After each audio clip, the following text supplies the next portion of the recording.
Hi, my name is Michael Barron. I'm here wearing two hats today. One is with Teaching Cleveland.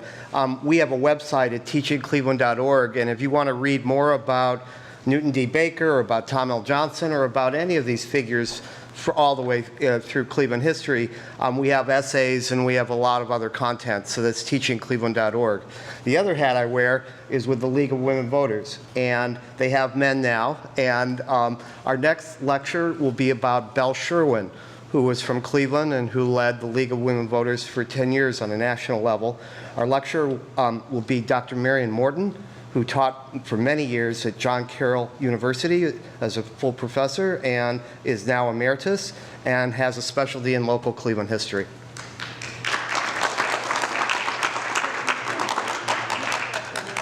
It's my pleasure to be here. I am talking about women's suffrage and Belle Sherwin. And Newton D. Baker was a very enthusiastic supporter of women's suffrage, but in this talk, as we will see, he is on the sidelines. He is not front and center. He's a supporter of what Belle Sherwin is a supporter of, but he stands on the sidelines while she is pretty much front and center, I hope. Oh, good, there it goes.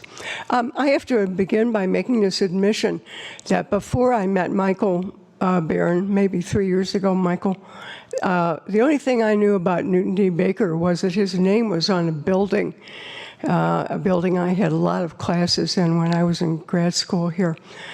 The building, as John has said, is gone, but Michael is responsible, at least in part, for keeping alive the name and fame of Newton D. Baker, as we are doing today. As I mentioned, Baker was a supporter of women's suffrage on principle. He supported women's suffrage because it was the right thing to do. He was a founder of the Men's Suffrage League of Cleveland, along with Dr. Charles Twing, whose name is on the building next door. It is wrong, Baker said, that one half of the people, men, should alone make the laws by which men and women are governed. For Belle Sherwin, women's suffrage meant something else. Overcoming, she said, her natural shrinking from publicity, transforming her life and the lives of American women forever. And that is Belle Sherwin on your, I'm all turned around, on your right. You will notice that she has her back to the camera, illustrating her natural shrinking from publicity in this wonderful photo that John has already stolen from me, along with a couple other photos.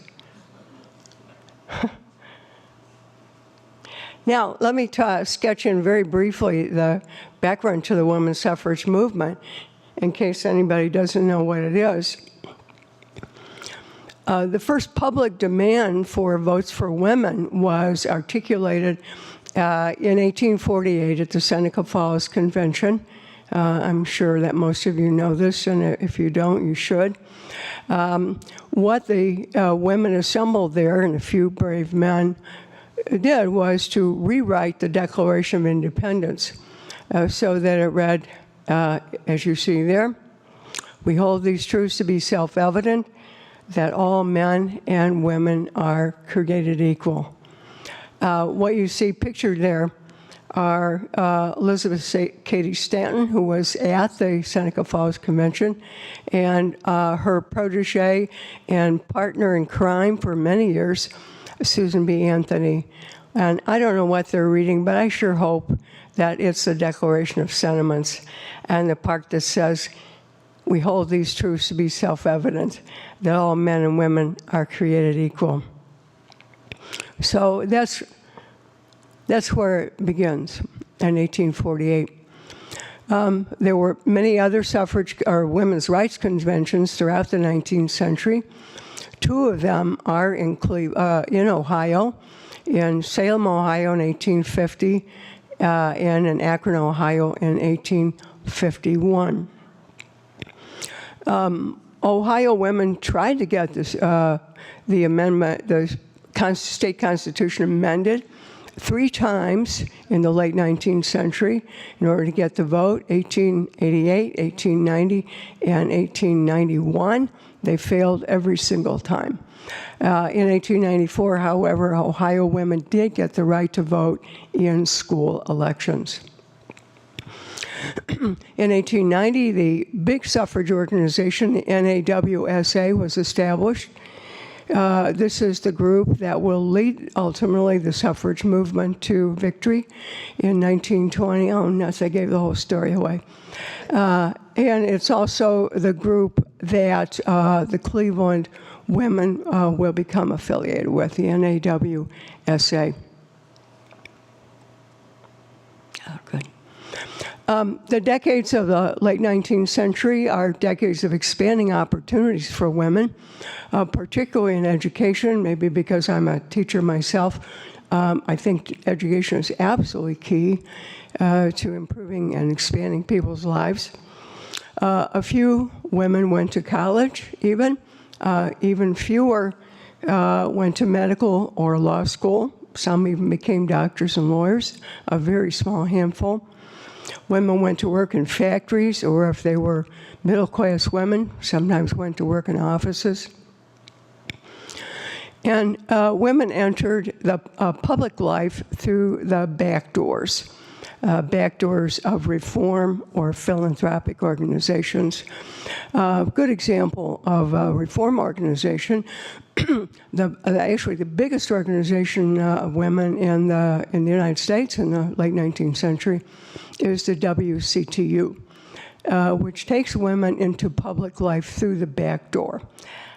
Temperance being an okay thing for women to be engaged in. Belle Sherwin's life illustrates the opportunities that women gained during the late 19th century. She was born to privilege, the daughter of Henry Sherwin, a founder of Sherwin-Williams Paints. She grew up on Euclid Avenue. The expectations were for her that she would live a conventional Euclid Avenue lady kind of life. However, parents made the mistake of sending her to Wellesley College and then Oxford University. And if there's one thing that upsets convention, it's sending a woman to college. You never want to teach us how to read. That's all over for you. As a result, Sherwin decided that she wanted to do something devilish with her life. And initially what she did that was devilish was to teach at a women's school. However, that was not devilish enough. So she returned to Cleveland and got involved in political activities, again, through the back door. Most importantly, I think, she became president of the Consumers League of Ohio in 1900. This is not a very good picture, but it's the only one I could find of Belle Sherwin at this point in her life. The Consumers League was a national group. Its goal was to achieve better working conditions and wages for women and children who were often found in the same workplace and often were exploited by employers because employers could exploit them. The strategy that Consumers League used was the consumer boycott. That is, Consumer League members would investigate factory conditions. If they found that the conditions were bad or that the children and women were treated unfairly or paid lousy wages, which I'm sure they were most of the time, the Consumers League published a list of unsatisfactory employers and urged consumers to boycott them.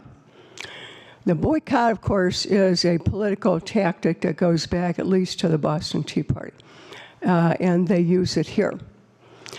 What Belle Sherwin and other women learned from this experience, I think, is about the powerlessness of women in the workplace. And they also learned about their own political powerlessness. Because although consumers' boycotts are all well and good, they do not count as much as having the vote.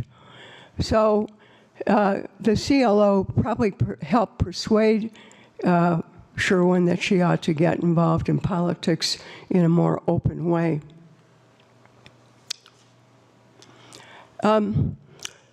Sherwin claimed that she never spoke publicly prior to suffrage. This is incorrect. Probably her, our innate modesty. You know how modest we always are, because she did speak often, and as she is speaking here at Hiram House on the Visiting Nurse Association, which she then headed up. And you'll notice also the Consumers League of Ohio is mentioned here as well. And notice particularly how small the print is. Man, this is small print. And it's also on the women's pages. This is what women are doing in small print, way back in the back of the newspaper. But this begins to change when Cleveland women organize to win the vote. And this is what they're doing in December of 1910. And this is in the front pages, ladies and gentlemen, not stuck in the back somewhere in the small print. This is headlines. And so here they are firing the opening salvo of the Cleveland Women's Suffrage Association, organizing a political machine with ward and precinct leaders. Their goal was to amend the Ohio State Constitution in 1912. I don't know if it's coincidence or not that the sign in the front of suffrage headquarters says, give the women a square deal. That may be a reference to Teddy Roosevelt's 1912 campaign slogan. Teddy Roosevelt did endorse women's suffrage. He was running as a third-party candidate. You know, you need every vote you can get, even votes for women if you can get them. So the idea here is to amend that 1912, amend the Constitution in that big 1912 constitutional referendum. Wait a minute, I gotta go back a minute. Oh no, you see with her back turned. She joins other suffragists. It isn't just Belle Sherwin all by herself, obviously. She joins women like Florence Allen, suffrage stump speaker, we'll see her later. Lucia McBride, Euclid Avenue socialite. Mary B. Grossman, Jewish woman who becomes early municipal judge. And Jane Edna Hunter, one of the few black women who become involved in the suffrage movement. Their goal is to amend the Constitution, but their strategies have to be unconventional. Remember, these are well-placed, socially prominent women, and whatever they do is going to be A, unconventional, and B, make the papers. So here they go on a trolley journey up to Cedar Point to Plum for suffrage. Also on that trolley journey in 1911 was a cub reporter named Louis Seltzer, who went on to greater fame you may know about. And Newton D. Baker also here went along for the ride, just along for the ride. He was also running for mayor, and I meant to mention that he was a supporter, he openly supported women's suffrage in 1911, although it was not a popular position. And here they are, these nice women, doing soapbox speeches and what we call today lit drops, traveling lunchless to talk suffrage, on the front pages, on the road, speaking publicly from bandstands amid balloons. Great stuff, including, of course, Belle Sherwin here. Advertising their cause far and wide.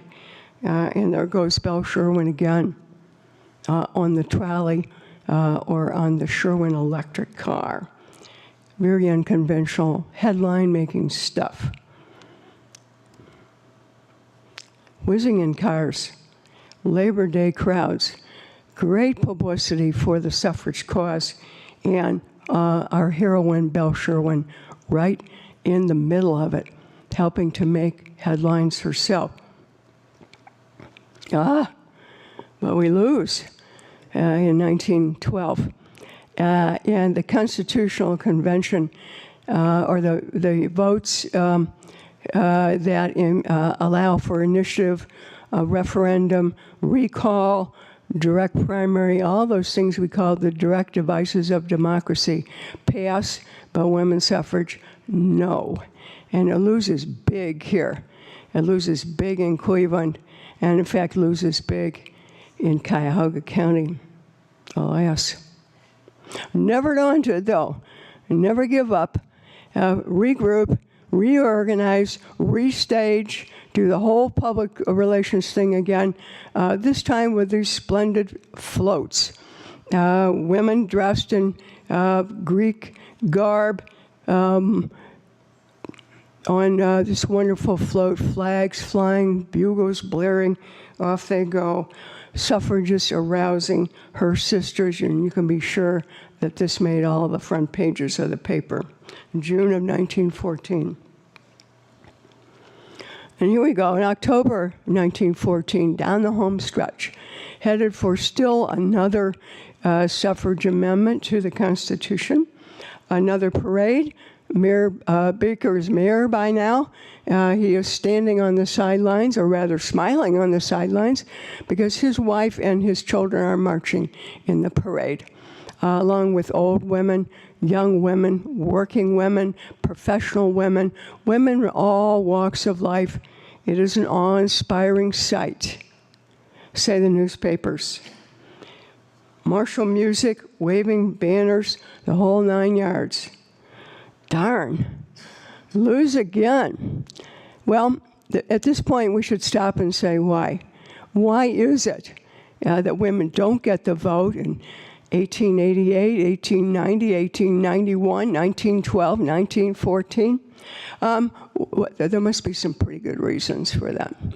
Well, the suffragists, like Belle Sherwin, blamed their defeat on the liquor interests and the liquor lobby. And suffragists claimed that whiskey distillers and the brewery owners and the saloon keepers voted against women's suffrage because they were afraid that if women got the vote, the state would go dry. And in fact, that's exactly what happened. But it happened before women got the vote. So suffragists always like to blame the liquor interests, but I'm not sure that that was the whole story. In fact, I'm pretty positive it wasn't the whole story. Organization, the opponents to women's suffrage do organize, men organize, but I think more importantly, women organize. The suffragists call their opponents the antis. The antis, they claim, the antis are all snobby women from Euclid Avenue. The anti-suffragists represent the snobby elite of Cleveland, forgetting, of course, that they themselves are from Euclid Avenue, and in fact, they are exactly the kind of upper middle class women that the antis were. Nevertheless, there are reasons stated for opposition to suffrage. It's just bad for women. Voting is bad for women. For example, if women had the vote, they would be deprived of their special privileges. I never know what those are exactly. Is that the old thing about men won't open the door for you, or what is it? I don't know. Or other arguments along those lines, a man's place is in the public realm, a woman's place is in the home, a man will vote for you, don't worry your pretty little head about it, stuff like that. Voting is bad for women. I thought I had a picture there. And I think underlying that fear of women voting, a fear entertained by, I think, both men and women, is a belief that if women are equal in the polling place, they will somehow upset the balance of power within the family. And God, men might have to do the wash. That would be a terrible thing.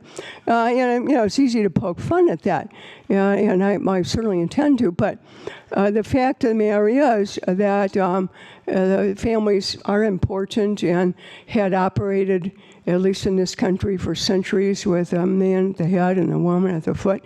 And the thought that they might be equal in the polling place might upset that.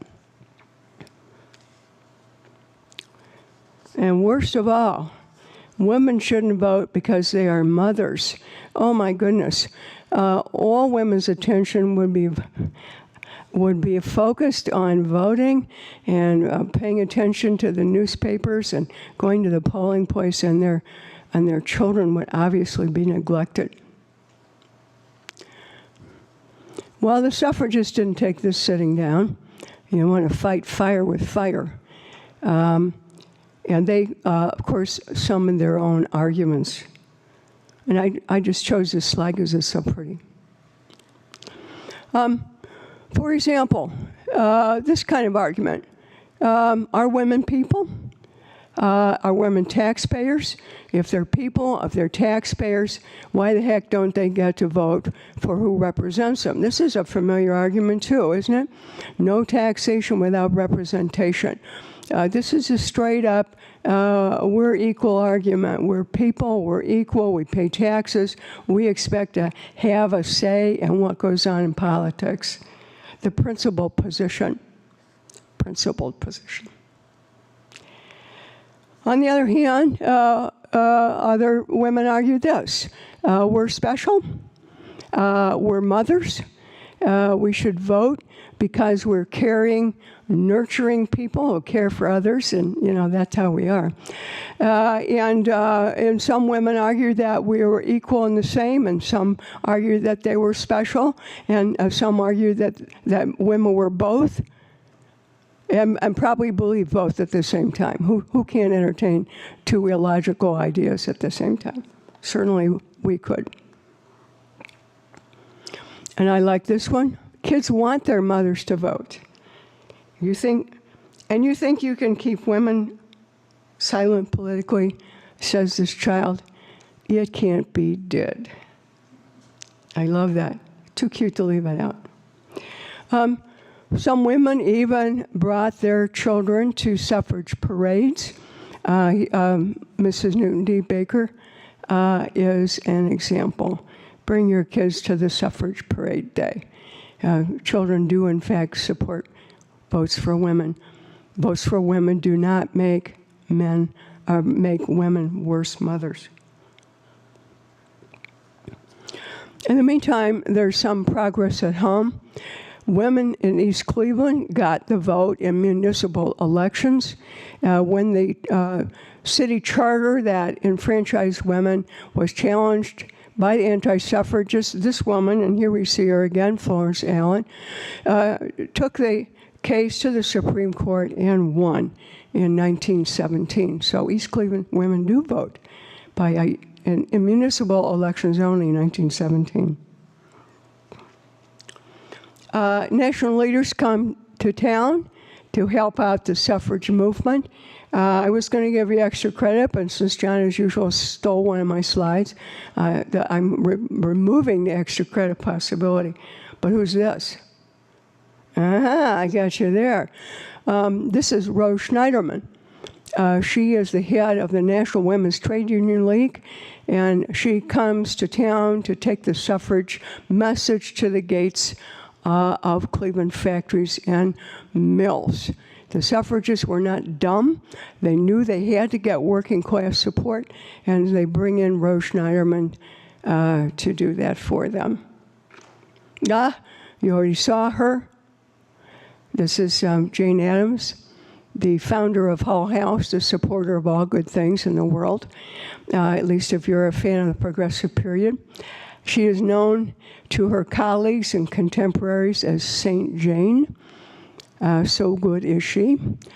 However, when she did not support the U.S. entrance into World War I, she lost her saintly status and, in fact, was tailed by the FBI and labeled one of the 10 most dangerous women in America for her opposition.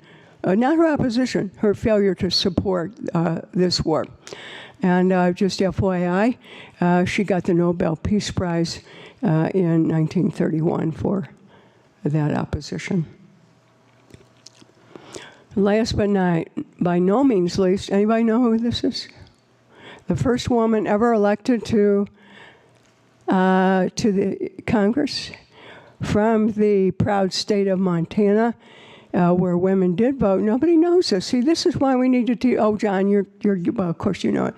This is why we still teach women's history, folks, because you don't know who these people are.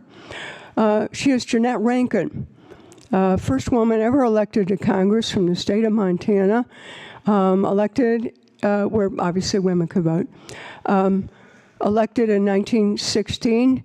When Woodrow Wilson came before Congress and asked for a declaration of war, she and 49 of her fellow congressmen voted no. She lost her seat in Congress, was reelected in 1940, got to Congress just in time to hear Franklin Delano Roosevelt ask for a declaration of war against Japan. This time she was the only congressman to vote no. She's somewhat, as you can tell, somewhat of a feminist heroine. And nobody knew who she was either. Shame. The NAWSA decides during 1916-1917 that the process of amending state by state constitution to enfranchise women just takes too long. It's too expensive. It's too time-consuming, and it's too iffy. For example, the many campaigns in Ohio which are lost when Ohioans vote against women's suffrage. The NAWSA decides instead to make the move to amend the federal Constitution of the United States, which of course overrules all state constitutions. So we shift gears here, big time. It's rather odd that women get the vote in some small part because the United States enters World War I. Because many of the suffragist leaders, Jane Addams, for example, Carrie Chapman Catt, for another, were lifelong pacifists. And yet the fact remains that the NAWSA did support the war effort, and that our heroine, who I've lost sight of a little bit here, becomes the Ohio chairman of the Women's Committee of the Council of National Defense. That is, she oversees women's efforts to aid the war, for example, food conservation, and who knows more about food than women, and also the selling of war bonds. And this moves her into the national spotlight. Is a paper, Cleveland Plain Dealer notes, local women nobly do their bit and set aside the suffrage movement or the desire for the vote temporarily in order to win the war. It becomes more important. But not everybody agreed. The militant wing of the suffrage movement picketed the White House. And you've probably seen these pictures, and if you haven't, you should. Picketed the White House pointing out that this is the war to make the world safe for democracy in a country where half of the electorate can't go to the polls. Something a little off about that. Many of these women went to jail. They engaged in a hunger strike, which was well publicized. They embarrassed the dickens out of Woodrow Wilson. Wilson did come around to supporting women's suffrage, first on the state level, and that's what the picture says, and then actually made a special address to Congress in 1917, urging Congress to pass the suffrage amendment on the grounds that it was vital to winning the war. Now, I think that this is interesting, and it points out something else, that World War I is not a popular war. And Wilson, like Teddy Roosevelt running as a third-party candidate, needs all the support he can get, either from women voters in the states where they can vote, or women at the local level who are collecting food or conserving food or selling war bonds. Local women like to capitalize on Wilson's endorsement here. Another splendid parade down the streets of Cleveland. These women are great parade throwers. A wonderful banner here. And finally, 72 years after Seneca Falls, 26 million American women get the right to vote after 3/4 of the states ratify the suffrage amendment. Hooray. And Belle Sherwin rejoices. Today will go down in history as Women's Commencement Day, the hour when women begin to take a hand in outlining the policies of the nation. Well, who can blame her for being so optimistic after all the years that women had struggled to get the vote? The League of Women Voters was established even before the suffrage amendment was passed. NAWSA President Carrie Chapman Catt saw what indeed would happen, which is that once the vote had been achieved, women would lose interest. And so she helped form the League of Women Voters in order to keep women organized and keep them active in politics. And the first National League of Women Voters Convention is held right here in 1921.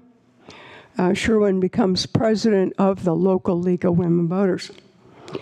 Notice here again, big headlines. No more what women do in small print at the back of the page. No, ma'am. We are on the front page here. And the women take up what the PD calls here big issues.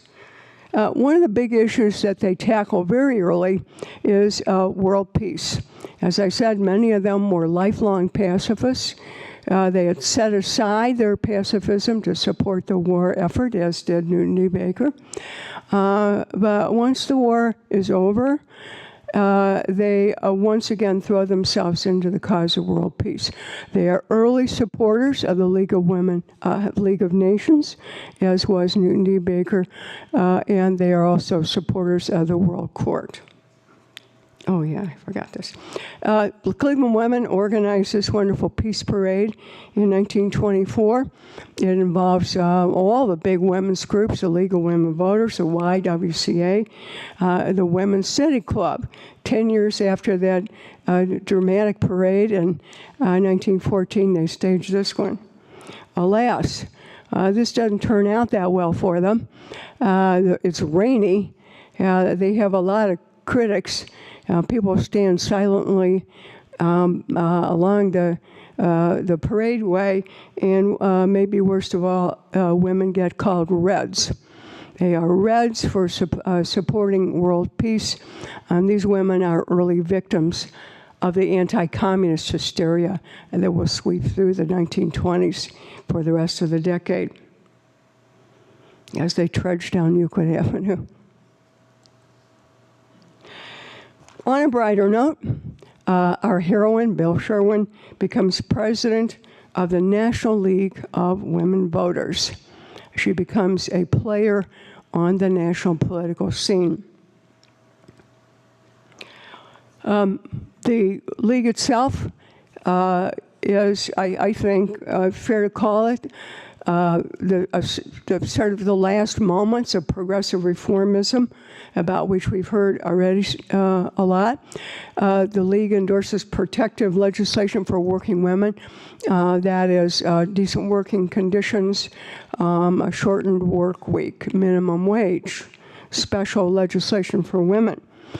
They also endorse a piece of national legislation called the Shepherd-Towner Act. This provides public health care for certain classes of women and children.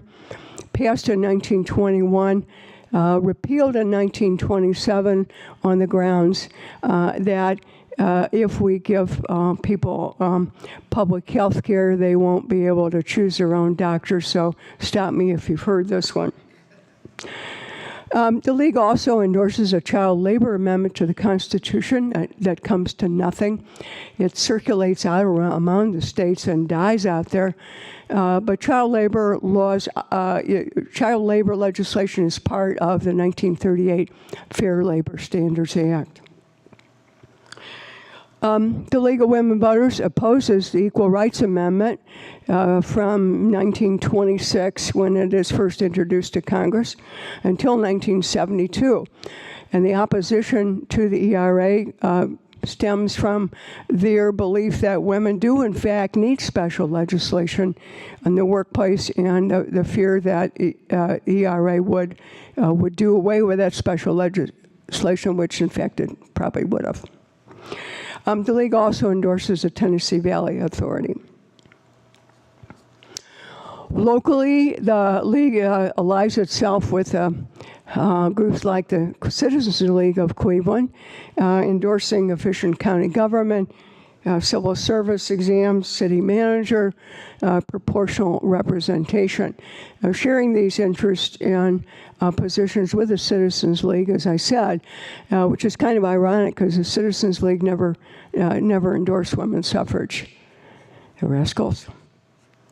Anyway, but the primary goal of the League was then, as it is now, voter education. Initially, that is directed at women.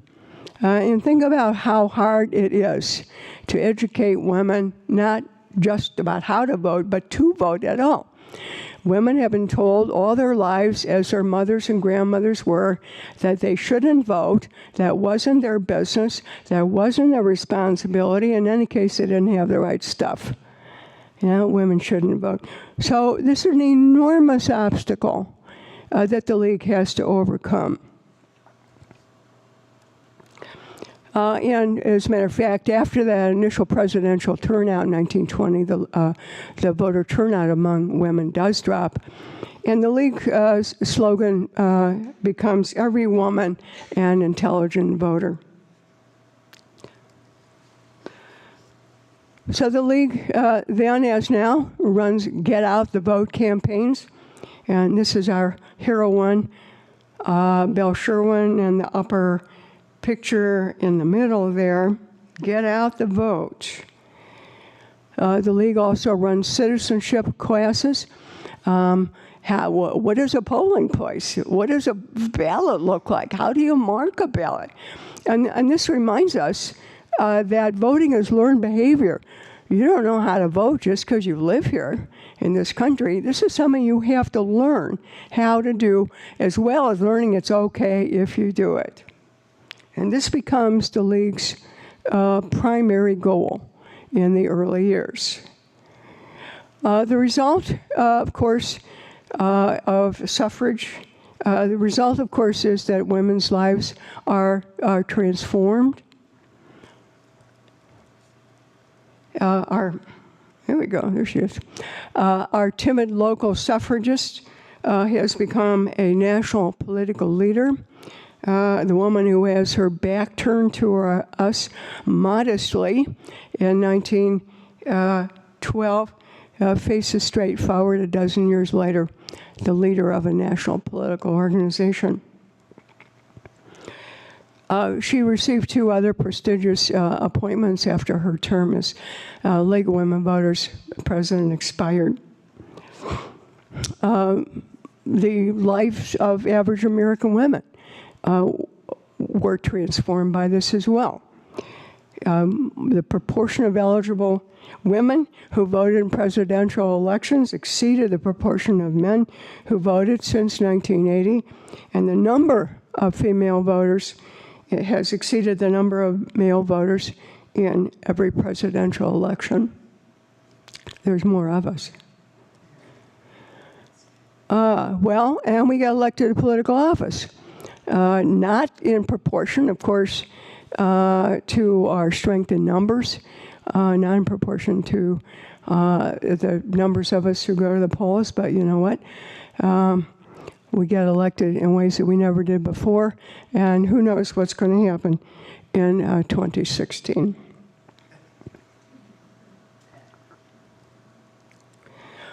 Local women go to Washington. Here's Florence Allen, the first woman ever chosen Chief Justice of a federal circuit court. Frances Payne Bolton, a longtime Republican representative to the House from this district, and of course Stephanie Tubbs Jones as well. The League's voter education continues on with debates on the national and local level. 1976, look at these young guys running for president in 1980. This is a Republican primary, I think. So I want to conclude really not with a conclusion except that women's lives were transformed. But I want to also point out that these 2 people, Newton D. Baker and Belle Sherwin, come out of Cleveland at a time when Cleveland's reform movement and reform energy is at its highest, and that both are not just products of Cleveland's reformism, but are the evidence of the city's national importance. Thank you.